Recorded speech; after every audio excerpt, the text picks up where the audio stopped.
Namaste, everyone. Welcome to this session of Indic Studies Toronto. Today, the topic is Valmiki Ramayan, Pride to Perception, the Theory of the Golden Sparrow of the World.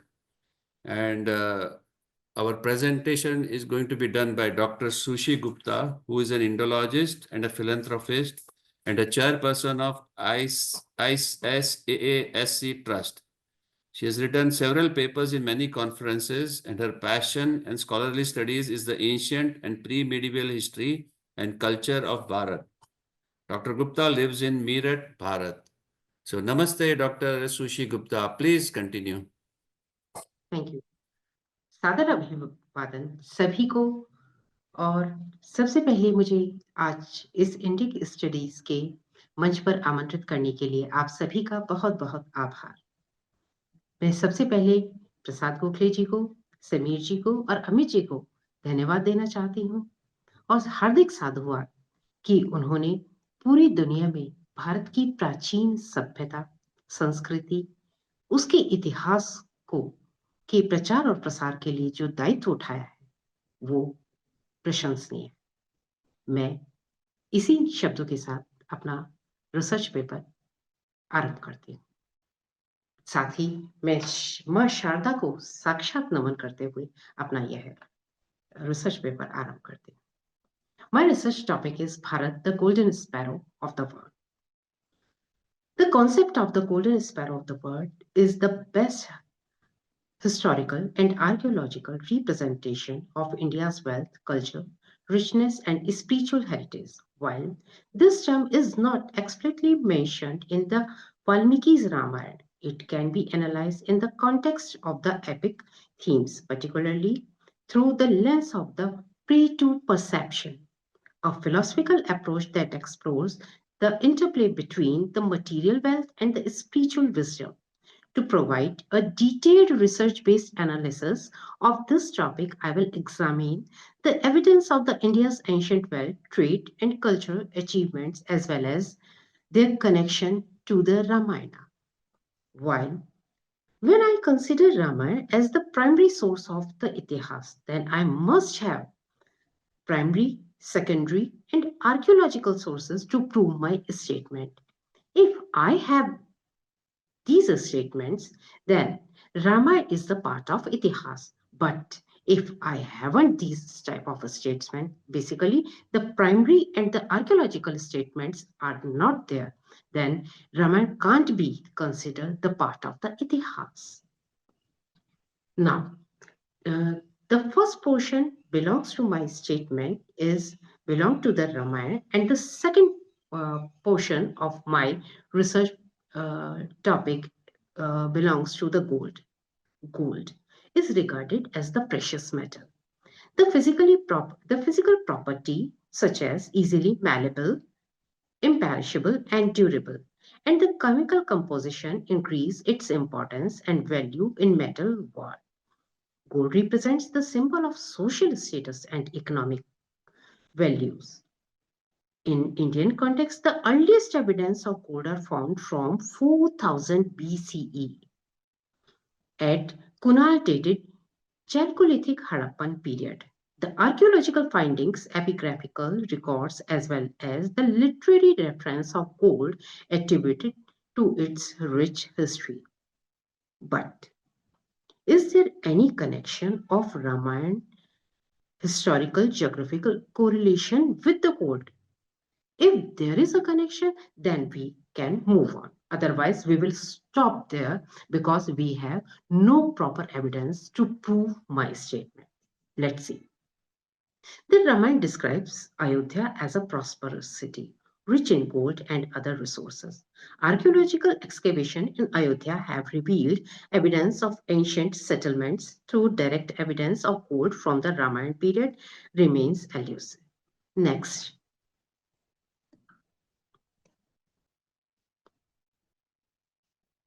Next slide, please.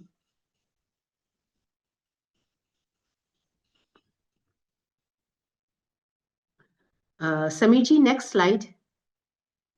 Yes, I'm trying to do that. Yeah. Achha. 1 minute, I will. Yeah, sure.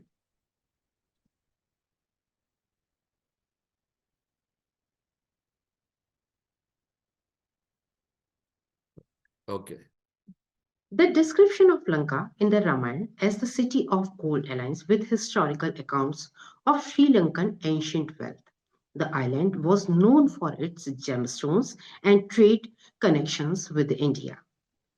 There are trade routes. Ramayana mentions regions like Kishkinda, modern days Hampi, and Dandaka Aranya, which were part of the ancient trade networks.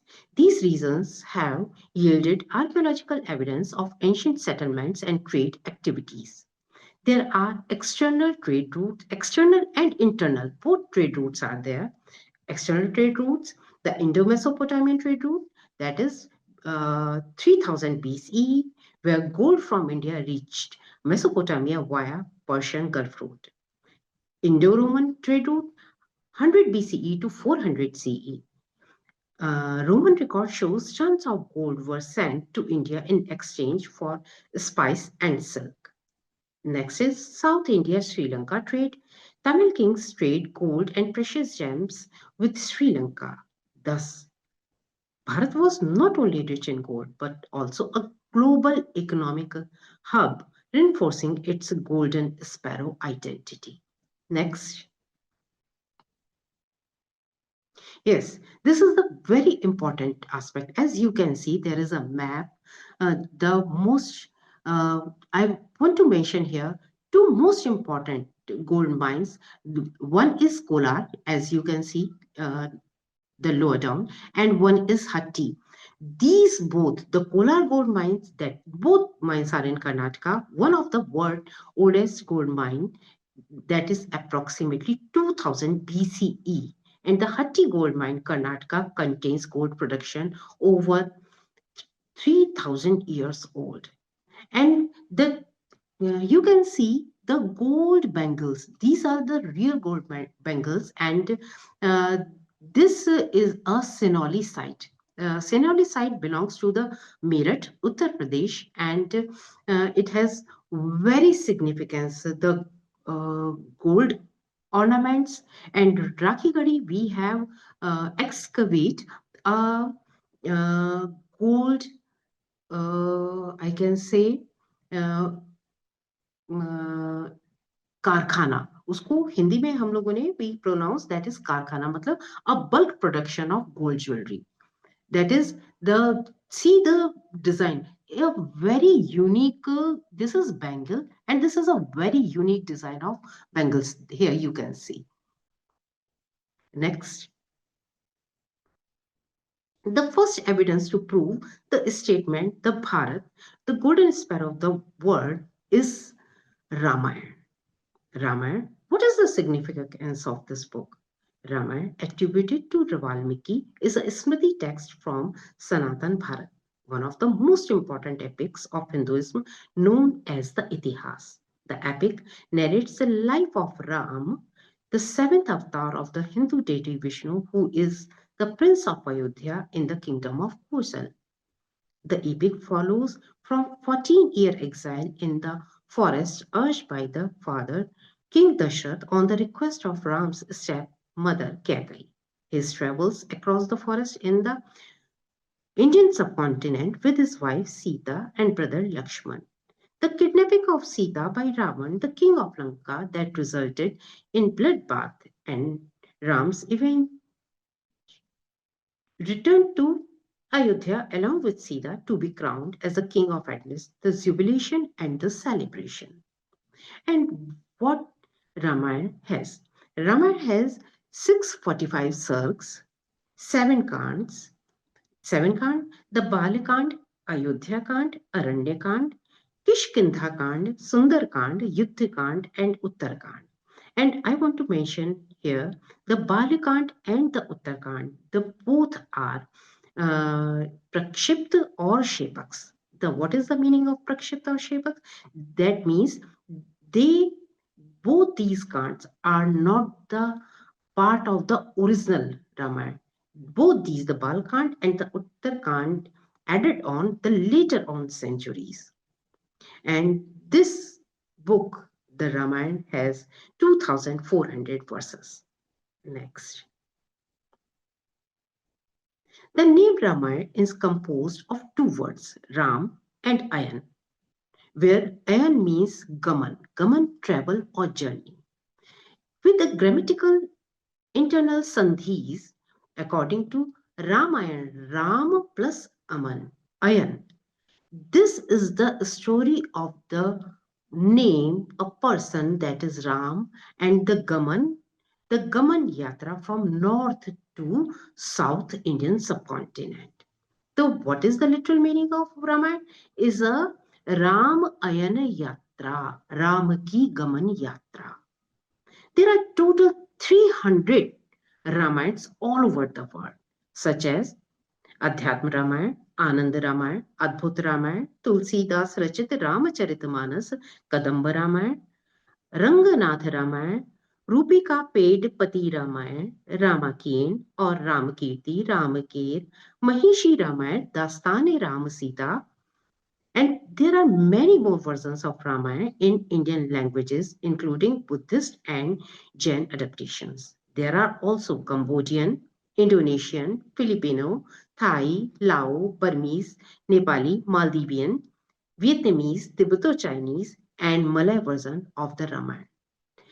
Now, I want to here explain that all the story is the same.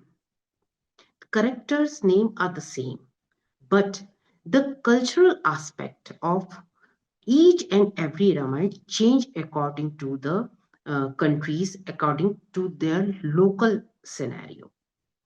And there are 3,000 Lokokathas on this story of Ramayana. There are 33 tikas, and the oldest manuscript in India, we have the 6th century, that is in Asiatic Society Library, Kolkata. And I want to also mention that in this manuscript, Balakand and Uttarkand is not the part of this manuscript. Next. But I will focus only Valmiki's Ramayana to prove my statement. And the second part of my topic, the golden sparrow, the Soni ki chadiya. But why gold? Why I want to correlate Ramayana with the gold? Because according to the metallurgists, gold is considered the most precious metal of the world during ancient times. It's 58th rarest earth element that is odorless, tasteless, ductile, non-toxic, and flakes may be eaten in food or drinks. Gold is a noble metal, means that it doesn't rust or lose its shine. Gold is the only yellow metal that doesn't react, while all other metals darken or tarnish in yellowish color after they have oxidized or react with other chemicals. Gold is one of the heaviest and the densest of all metals in the periodic chart. A cubic foot would weigh more than a half of a ton. Pure gold will melt at 1064.43 degree and boils at 2856.1 degree Fahrenheit. Even all normal temperatures, at normal temperatures, gold is extremely soft. 1 gram of gold can be flattened down to the square meter sheet, which is so thin that light passes through. And because of this, it has been used as the protective film on the was on space suit. But this is astonishing. We are living in modern age.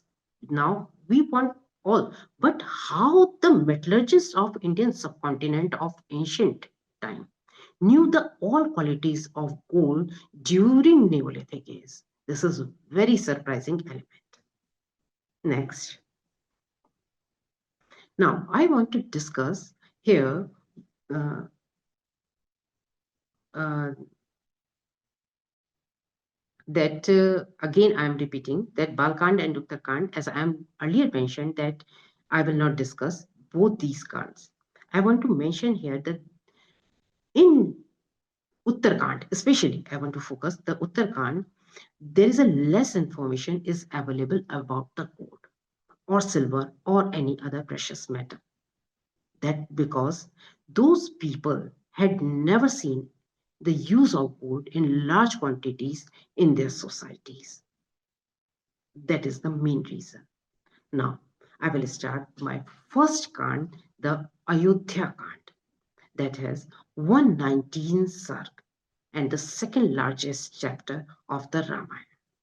It narrates the story of the Prince Ram imminent coronation as the king of Ayodhya, which is abruptly disrupted by his stepmother Kaikai's demand on his exile into the forest for 14 years, forcing Ram to leave his kingdom and wife Sita alongside his brother Lakshman to uphold his father King Dashrath's promise to fulfill her two boons. Despite the immense grief and turmoil it caused the entire kingdom, showcasing Ram's unwavering devotion and duty and rightness, even in the face of the adversity.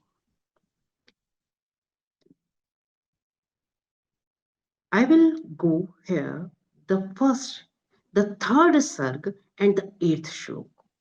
That shlok, the sarg belongs to the preparations of the Ram's coronation. Hearing the word from the kings about the Ram coronation, Maharshi Vasisht ordered the Brahmins. What he orders? Suvarnadini Ratnani Balim Sarvajdhirapi Hiranya Shring Shibham Samagram Vyagra Charmaja means by tomorrow early morning, arrange in the place set aside for sacred fire in the king's palace gold and other metals, gems, articles of worship, also herbs, garlands of white flour, roasted corns, honey, and clarified butter in separate containers and fresh fruits. Next, Sarg 19. 47th and 48th shlok and Sarg 14, shlok 34. This Sarg belongs to the coronation preparations of Ram. Sarg 15, shlok 30 to 48, Maharshi Valmiki discussed about the preparation.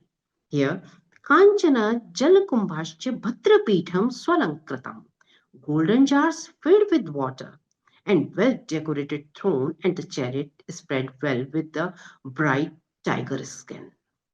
अष्टौ च कन्या मांगल्या रस सर्वाभरणभूषितः वादित्राणि च सर्वाणि वन्दिनश्च तथा परे. Eight auspicious maidens adorned with all types of ornaments, all sorts of musical instruments were in waiting of Ram coronation. Sarg 16, Shlok 8, Ram is sitting on the Swarna Palang with his wife and they are wearing gold ornaments. Sarg 26, Shlok 15, 16 and 17. Sarg 40, Shlok 14, 15, 17. There is a twist in the story. Now, Sita is going to one with Ram and Lakshman, but surprisingly, she did not give up her ornaments. Next. वनवासम ही संख्याम वासांस्य भरणानि च. Dashrath gave clothes and ornaments on the assessment of the number of the years Sita was going to spend in the forest with her husband. Sarg 60, Shlok 19, Idanim api vedehi tatragan agannas yast bhushana. But Sita, casting off her ornaments, she gracefully walking as if dalliant with her tinkling anklets with her love for him. Sarg 65, Shlok 8, the death of the King Dashrath. Hari Chandan Sampraktam Mudkam Kanchanai Ghatai. The bath attendants brought water mixed with yellow sandal paste in golden vessels at times in accordance with tradition. Surprisingly, surprisingly, in the time of happiness is the time of sorrow now. Indian society The most important necessary item part is the gold in each and every aspect. Next, Sarg 81, Shlok 2nd, 10th, 11th. The musical instrument upper portion is covered with gold. Sarg 88, that belongs to the Rama palace. The Shlok 5th, 6th, 7th, 8th, and 9th uh, deeply describe the beauty of the Ram palace. Sarg 91, the golden utensils of the palace. Sarg 99, the Ram Lakshan bow and arrows in front portion covered with gold. Sarg 112, Shlok 21, Bharat offers Rama gold decorated Charan Paduka. आधिरुहार्यं पादभ्यां पादुके हेमभूषिते एतैः सर्वलोकस्य योगक्षेमं विधास्यतः. O noble one, place your feet on these sandals decorated with gold. They will secure the prosperity and safety of the entire world. Sarga 119, Devi Anusuya gives Sita gold ornaments during Maharshi Atri ashram stay. Next, अलङ्करु च तावत् तत्त्वं प्रत्यक्षं मम मैथिली प्रीतिं जनस्य मे वत्से दिव्य अलङ्कार Sobhita. O Sita, adorn yourself in my presence. Dear child, permit me the pleasure of adorning you with these divine ornaments. This is Ayodhya Kand Sampurnam. In the Ayodhya Kand of the Valmiki Ramayana, gold is frequently mentioned as the symbol of wealth, prosperity, and the divine beauty. However, there is no specific count of the silk that entirely dedicated to the gold, as it is woven into the narrative as a recurring motive rather than the central focus of any single saga. That said, gold is prominently referenced in the several Sarks, particularly in description of the Ayodhya's grandeur, the royal palace, the people, and the gift exchange during key event. Those Sarks describes Ayodhya as the city of immense wealth, where gold and precious materials are abundant. The streets, buildings, and the palaces are adorned with gold, reflecting the prosperity of Dashrath's kingdom. The preparation of Ram's coronation included lavish description of gold ornaments, as I described earlier, golden throne and the other regal paraphernalia symbolizing the kingdom's opulence. The reference to gold as the scattered throughout the Ayodhya Kand, appearing in approximately 15 to 20 sarg as the part of the description, rituals, and symbolic representations. Gold serve as the recurring motive of highlights Ayodhya's material prosperity, the moral choice of the characters, and the contrast between the material wealth and the spiritual values. Now, second one is the Aranyakand, that is 75 sargs or 75 chapters. In the Aranyakand, Valmiki Ramayana, the focus shift on the opulence and the wealth of Ayodhya to the hardship and the challenges faced by the Ramayana, Rama, Sita, and Lakshman in the forest. As the result, the reference of gold are less frequent compared to the Ayodhya Kand. However, gold still appears in certain contexts primarily as the symbol of beauty, divinity, or as the part of description of nature's natural scenery or divine beings. Sarg 10 to 11, the hermitages of the sages in the forest are sometimes described as having golden altars or being adorned with gold, symbolizing their spiritual purity and divine connection. Sarg 19, Shlok 17, Sita is wearing jewelry in Aranya. See the example, Taruni Rupa Sampanna Sarvbharan Bhushita Drishta Tatra Maya Nari Tayor Madhye Sumadhyama. I saw between them a young, beautiful woman of slender waist adorned with all kinds of jewels, and she was fully safe with these jewels. Sarg 22, Shlok 13, 14, and 15. Khar, The Rakshas Khar used gold molded chariot that was made of heated gold. Tam Meru Shikrakaram Tapta Kanchan Bhushanam Hem Chakram Sampadham Veduryam Kovaram.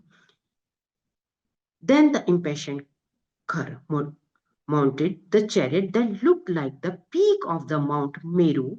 It was decorated with the pure gold, had golden wheels, poles studded with Vedurya. The carriage of the chariot was engraved with golden figures of fish, flowers, trees, sun, stars, flocks, and auspicious birds, flags, and swords. Shining with small bells, it was yoked to fine horses. Next. Circ 30 to 40. When Ram encounters divine being or demons, their appearance are sometimes described using gold. For example, the gold armor or ornament of the certain demons such as Khar or Supankha highlight their power and wealth even in the forest.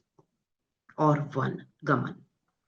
Circ 50, the golden chariot or weapon of celestial beings such as Indra or Agni are mentioned during their interaction with Ram.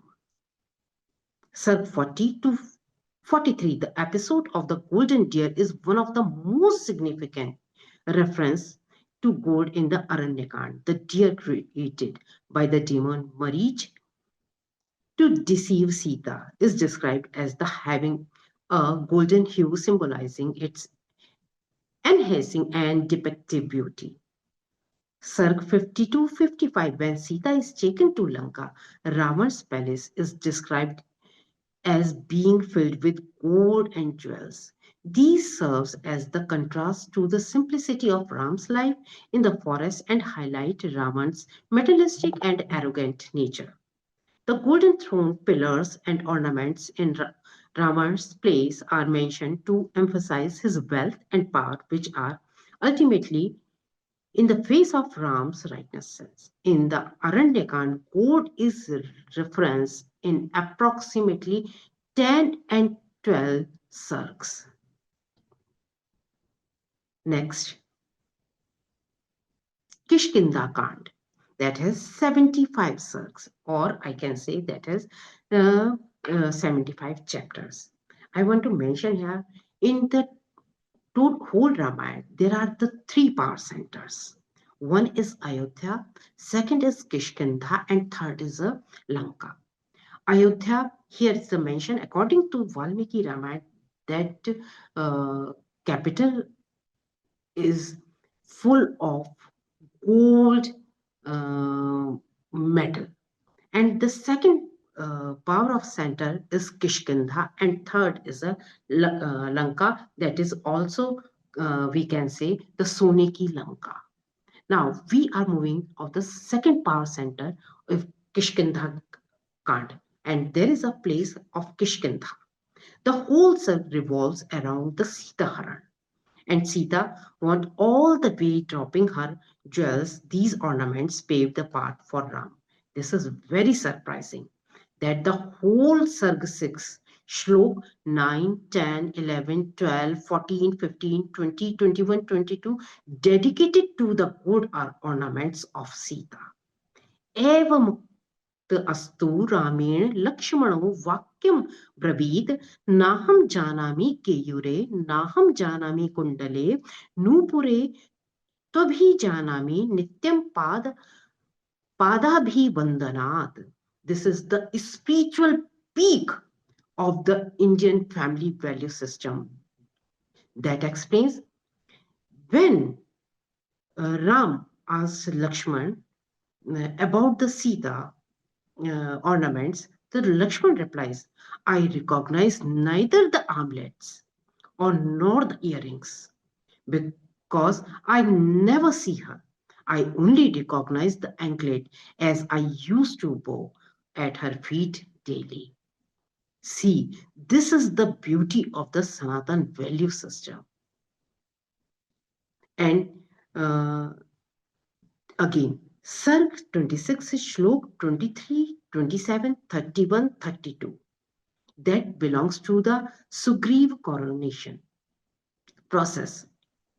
Architecture and decor. While Kishkinda is primarily a forest kingdom, its capital is described as the well-fortified city with grand architecture. The use of the gold in the construction of the palace and the temples, though not explicitly detailed in the Kishkinda Kand, can be inferred from the border culture context of the Ramayana, where gold is a common element in the royal and divine structure. Next.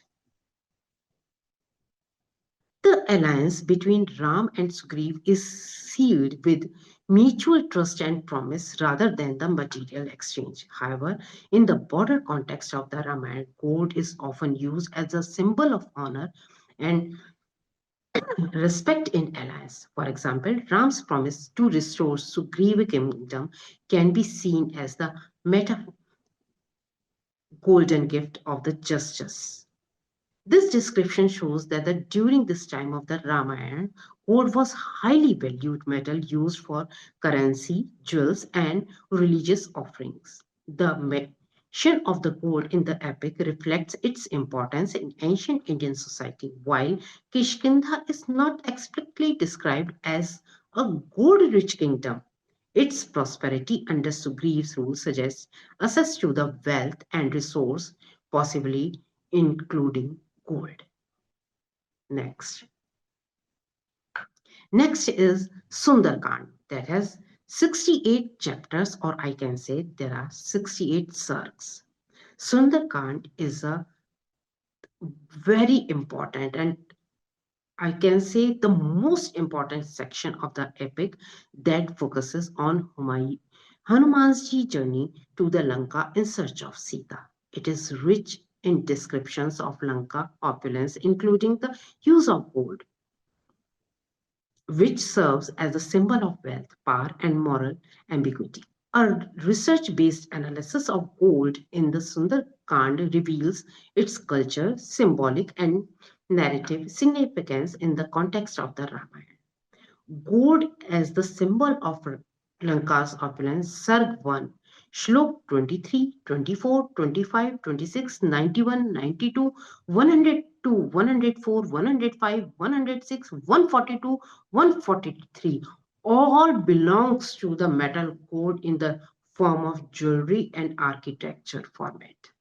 Sarg 3, Sarg 6, or I can say Chapter 3, Chapter 6, Chapter 11, Chapter 18, Chapter 20, 25, 26, 28 all belongs to the gold in the form of homes, furniture, vessels, ornaments, gold diyas, and clothings. Sarg or chapter 7 8 is dedicated to the Pushpak Viman. The structure of the Pushpak Viman described in these chapters in detail. And this Pushpak Viman was decorated with the precious metal, gold, and there are jewels also. Description of Lanka in Sundarkand provided vivid description of Lanka, the golden city ruled by Ravan. The city is depicted as the palace of immense wealth and grandeur, with palace, tower, and streets adorned with gold. For example, the palaces are described as being made of gold and precious stones. The city gate walls and even the pathways are said to be embellished with the gold. Next,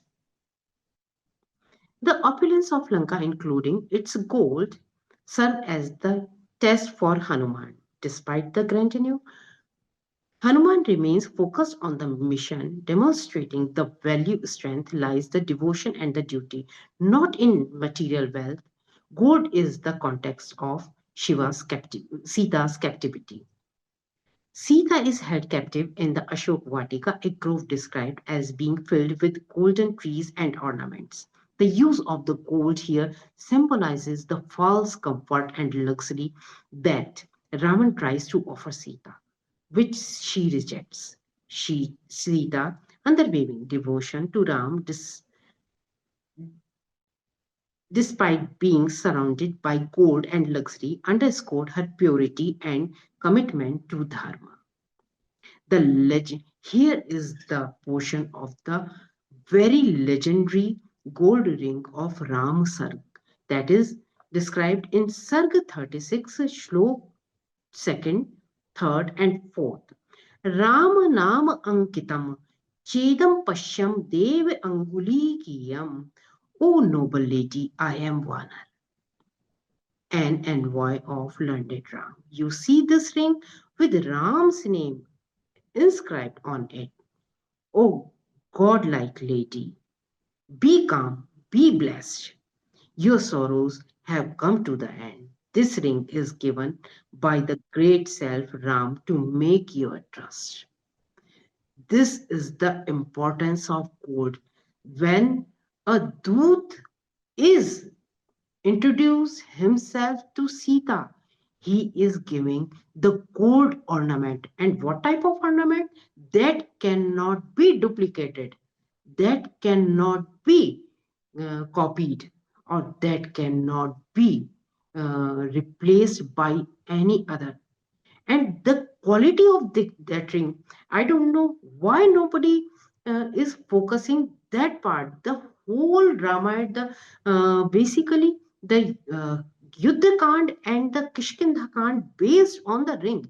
If there is no ring, or there is no ornaments, or there is no metal involved, the whole chapter, Ram cannot find out Sita in any scenario. The importance of the code is that प्रत्यार्थम तव नीतम तेन दत्तम महात्मना समाश्च सिहि भद्रम ते क्षीण दुख फलः ह्रासि. मतलब your all sorrow have come to the end, and this ring is given by great herself Ram to make you trust me. Trust me, um, in the form of the metal, that is gold. This ring serves as the token of identification. Next, the symbol of trust. It represents the deep faith in Ram as in Hanuman. The reassurance of Sita Mata. Upon seeing it, she gains hope that Ram is searching for. This ring represents the peak of the Indian metallurgist that nobody can copy. The ring confirms that he is indeed Sri Ram's messenger. Regarding her faith and strength, as she realized Ram has not forgotten her. Sarg 38, Shlok 66, 67, 68, 70. In all the Sarg, when Sita was calm, then she gave Chudamani to Hanumanji. Chudamani is also an ornament, that is the part of the in chotis. Hanumanji, the gold in the Ashok Vatika also highlights Sita's result. She remains untouched by the material wealth of Lanka, symbolizing her spiritual strength and moral integrity. Sundarkand gold serves as the powerful symbol of wealth, power, and moral ambiguity. The opulence of Lanka, with its golden palace or ornament, stand in stray contrast to the spiritual purity and simplicity of Ram and Sita. Through its depiction of gold, the Sundarkand explores themes of materialism, her and ultimate trump of dharma over adharma. The use of gold in the section of the Ramayana not only enhance the narrative but also provide deep cultural and philosophical insight into the epic's timeless themes. The last one is the Yuddha Kand. Yuddha Kand has 131 chapters, or I can say 131 sargs. The Yuddha Kand describes the epic battle between Lord Ram and Ravan, contains the multiple reference of gold or swarna or hiranya. All are the synonyms of the gold as the symbol of power, divinity, dharma, and material attachment. This analysis explore how gold plays a crucial role in the event of Yuddhakand, both literally and symbolically.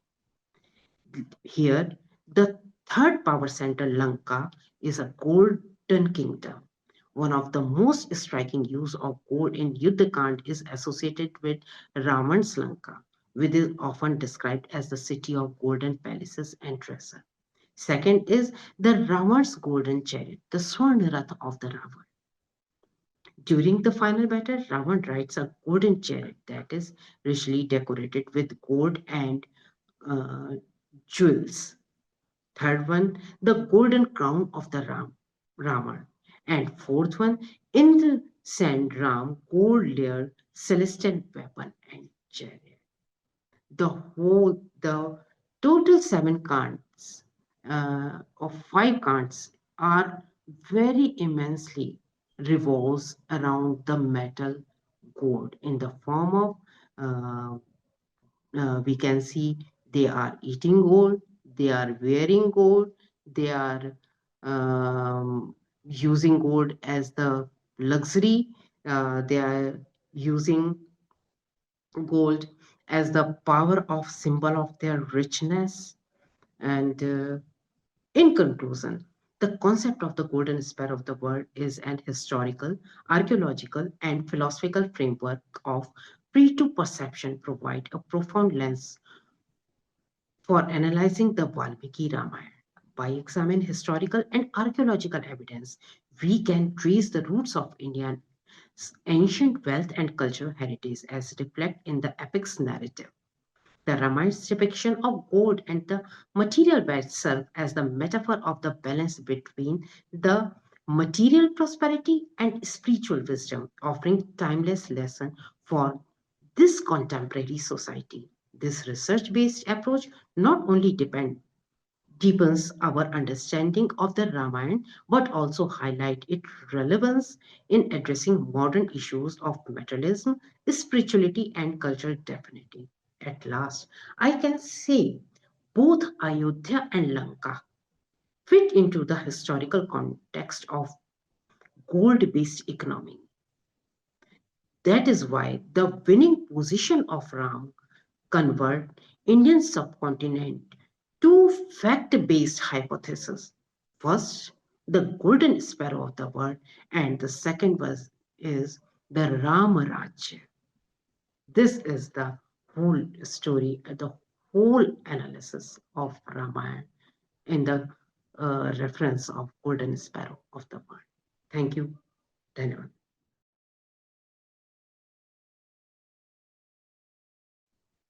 Dhanyavad, Sushi ji. That was a very interesting and very enlightening description of our golden age.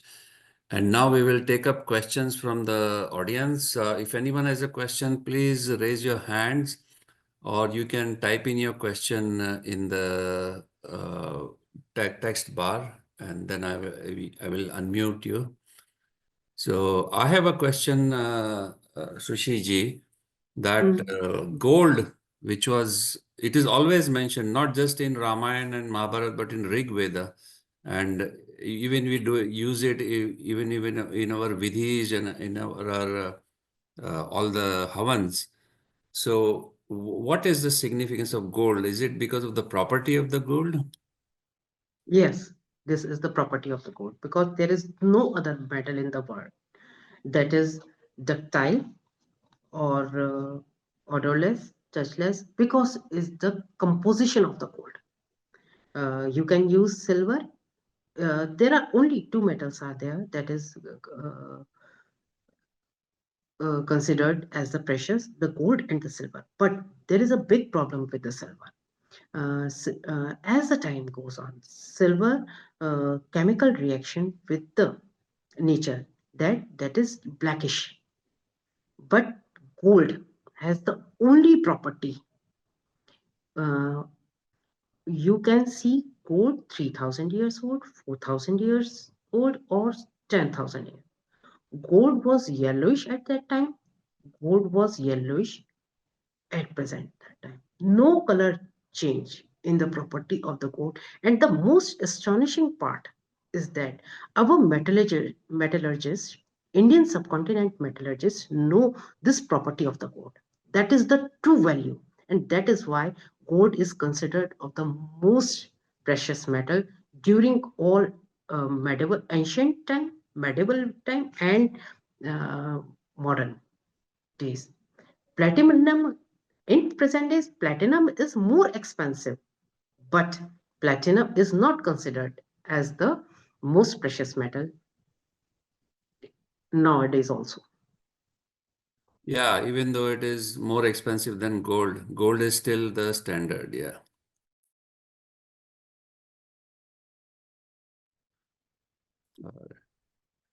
I think there is no more questions from the audience. We can conclude our session over here.